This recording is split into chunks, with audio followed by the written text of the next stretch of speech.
लोग कर रहे हैं valuation of share, valuation of share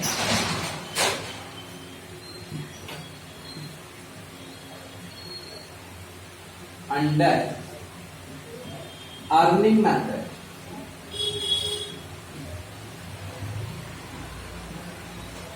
और इस क्वेश्चन का जो स्पेशल थिंग है वो है व्हेन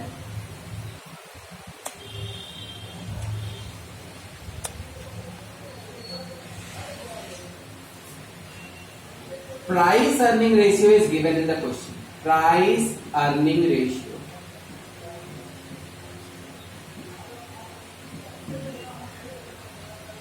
क्वेश्चन में दिया रहेगा।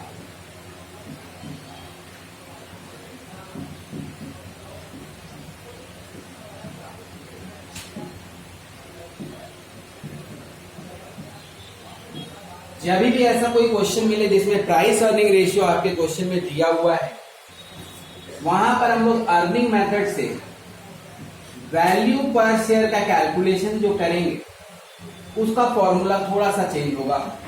एक्सपेक्टेड रेट ऑफ रिटर्न हम लोगों को निकालने का जरूरत नहीं पड़ेगा। प्राइस अर्निंग रेशियो आपके क्वेश्चन में ऑलरेडी दिया हुआ है, तब हम लोगों को एक्सपेक्टेड रेट ऑफ रिटर्न नहीं निकालना होगा। मेन लाइन से नहीं जाके कोड लाइन में जाना होगा और कोड लाइन से पहुंचना होगा अपने को अपने डेस्टिनेशन पर वैल्यू पर शेयर निकालने के लिए। EPS into price earning ratio हम लोग लिखेंगे, तब हमें value per share find out हो जाएगा। ये करने के लिए जैसा मैंने क्वेश्चन दिया है अभी, जो मैथ का क्वेश्चन है, अगर आप इसको बीकॉम के क्वेश्चन में ढूंढने जाओगे तो ये बीकॉम का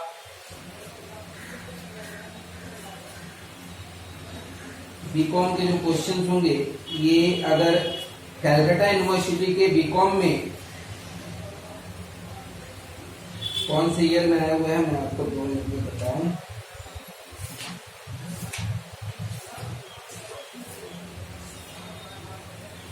हाँ, बीकॉम में ये आया हुआ है आपके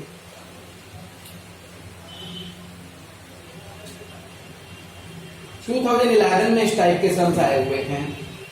ये आपके स्क्रॉलर का क्वेश्चन नंबर 2 है और इसमें दिया गया है, क्वेश्चन में लिखा हुआ है earning before interest and tax. Earning before interest and tax.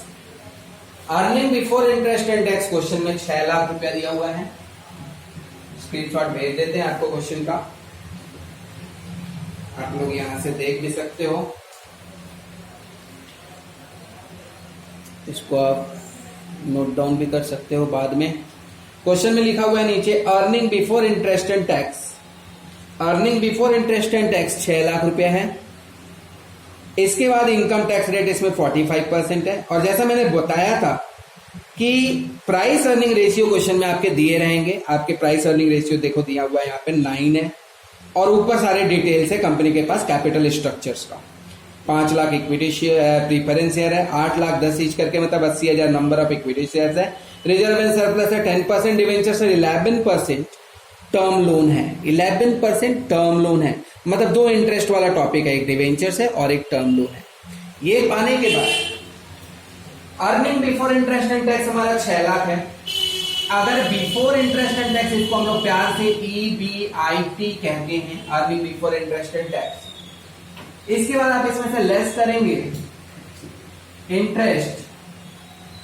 Interest आपके 2 टॉपिक्स है, क्वेश्चन में 2 टॉपिक्स पे इंटरेस्ट निकाला गया है और निकालना पड़ेगा भी। पहला चीज है डिवेंचर्स और दूसरा चीज है term loan. Debentures total amount है 6 लाख का। 6 लाख का 10% का है तो डिवेंचर्स पे इंटरेस्ट निकलेगा, प्लस टर्म लोन है टोटल 7 लाख का। 7 लाख का 11% करेंगे तो हमारा डिवेंचर्स और टर्म लोन पे इंटरेस्ट निकलेगा। 6 लाख पे 10% हुआ 60,000। 7 लाख का 11% हुआ 77,000। 60,000 और 77,000 मिलाकर 1,23,000।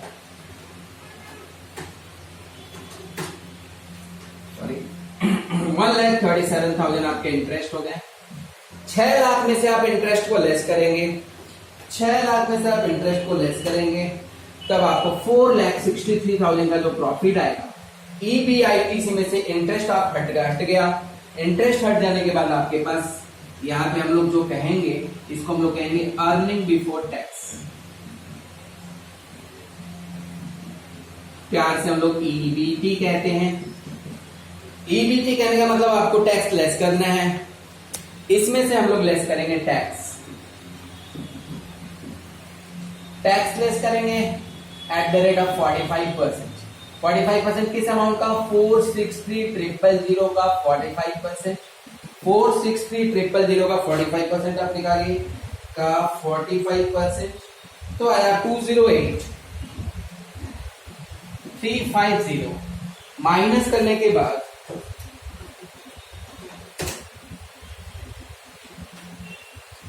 227,650, 227,650 नहीं, आप फिर से प्लस कर लो। 463,000 माइनस 208,350 कितना आया? 254,650। 254,650 ये आपका मिल गया profit after tax. Profit after tax जिसको हम लोग पैट कहते हैं।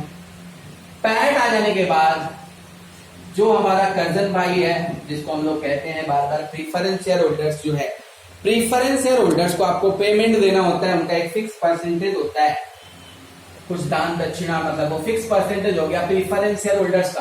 पूंछ पे लिखा होगा प्रीफरेंस शेयर का अमाउंट पे कितना परसेंटेज देना है। तो देखिए क्वेश्चन में लिखा हुआ 12% प्रीफरेंस शेयर ऑफ 10 ईच करके 5 लाख का 12% आपका प्रीफरेंस शेयर हो गया। उसका टोटल फेस वैल्यू है 5 लाख का। 5 लाख का 12% हो गया 60,000।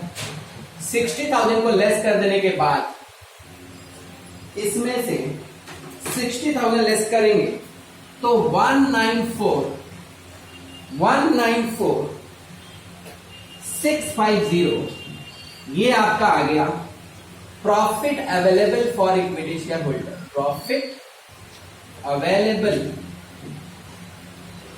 For equity share holder. प्यार से हम लोग इसको पाफेज कहते हैं, पाफेज। ये निकाल लेने के बाद वैल्यू पर शेयर कैलकुलेट करना काफी इजी हो जाता है। वैल्यू पर शेयर कैलकुलेट करना, ये निकाल लेने के बाद हम लोग अर्निंग पर शेयर लिखेंगे। नीचे लिख देंगे नंबर ऑफ इक्विटी शेयर्स। नीचे हम लोग लिखेंगे इसके नंबर ऑफ इक्विटी शेयर्स, पाफेज के नीचे number of equity share. 8 lakh 10 each करके है, तो नंबर ऑफ इक्विटी शेयर कितना हो गया? 80,000 हो गया। ये आपका फॉर्मेट है। नंबर ऑफ इक्विटी शेयर कितना हुआ? 8 लाख है नंबर ऑफ इक्विटी शेयर का वैल्यू, 10 ईच करके है, तो नंबर ऑफ इक्विटी शेयर हो गया 80,000। 8 lakhs डिवाइडेड बाई 10 कर दिए, तो नंबर ऑफ इक्विटी शेयर हो गया कितना? 80,000। अब हम लोगों को ईपीएस निकालना है। अर्निंग पर शेयर का फॉर्मूला होगा पाफेज, जो हम लोगों ने निकाला है फॉर्मेट में, divided by number of equity shares. पाफेज कितना निकला है? 194,650 आपका पाफेज है। नंबर ऑफ इक्विटी शेयर्स है 80,000। तो पाफेज 194,650 डिवाइडेड बाई 80,000 आया, तो 2.43 आया आपका ईपीएस। 2.43 मतलब 1 रुपया में 2 रुपया, 1 शेयर में 2 रुपया 43 पैसा का कमाई होता है। Therefore value per share is equal to EPS into price earning ratio. EPS दिया हुआ है कितना का? 2.43 का, और प्राइस अर्निंग रेशियो आपके क्वेश्चन में दिया रहेगा। जैसे मैंने कहा था, इसी से आपको इस सम को पकड़ना भी है, इस सम के रिदम को आपको समझना भी है कि किस तरह से हम लोग ऐसे सम को करेंगे। प्राइस अर्निंग रेशियो क्वेश्चन में 9 दिया हुआ था। 2.43 इंटू 9 करेंगे तो 21.90 आपका वैल्यू पर शेयर है। 21.90 ये हो गया वैल्यू पर शेयर और यही आपका आंसर है। ओके, तो इजी मेथड है ये, बहुत ही इजी मेथड है। प्राइस अर्निंग रेशियो के हिसाब से अगर हम लोग को सॉल्व करना है, जिस क्वेश्चन में आपके पास प्राइस अर्निंग रेशियो दिया रहेगा, प्राइस अर्निंग रेशियो आपके पास अगर दिया रहेगा तो हम लोगों को एक सीधा तरीका अपनाना है। क्वेश्चन में अगर EBIT दिया है तो सबसे पहले आप इंटरेस्ट को हटाइए। इंटरेस्ट को हटाने के बाद आप उसको आप उसमें से टैक्स को हटाइए, तब आपके पास प्रॉफिट मिलेगा।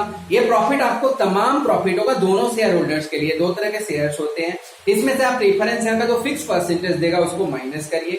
फिक्स परसेंटेज देने के बाद आपके पास जो भी पैसे बचते हैं वो सारे के सारे पैसे होते हैं इक्विटी शेयर होल्डर्स के। वो इक्विटी शेयर होल्डर्स का आप हिस्सेदारी लगा दीजिए, जितने भी इक्विटी शेयर होल्डर्स हैं उससे आप डिवाइड कर दीजिए, तो एक शेयर का अर्निंग कमाई आ जाएगा 2.43। इसमें जो आपके पास क्वेश्चन में दिया रहेगा प्राइस अर्निंग रेशियो से मल्टीप्लाई करिए तो आपको value per share find out हो जाएगा। बड़ा ही इजी मेथड है इसका। ये टॉपिक आज का ही कंप्लीट। Thank you.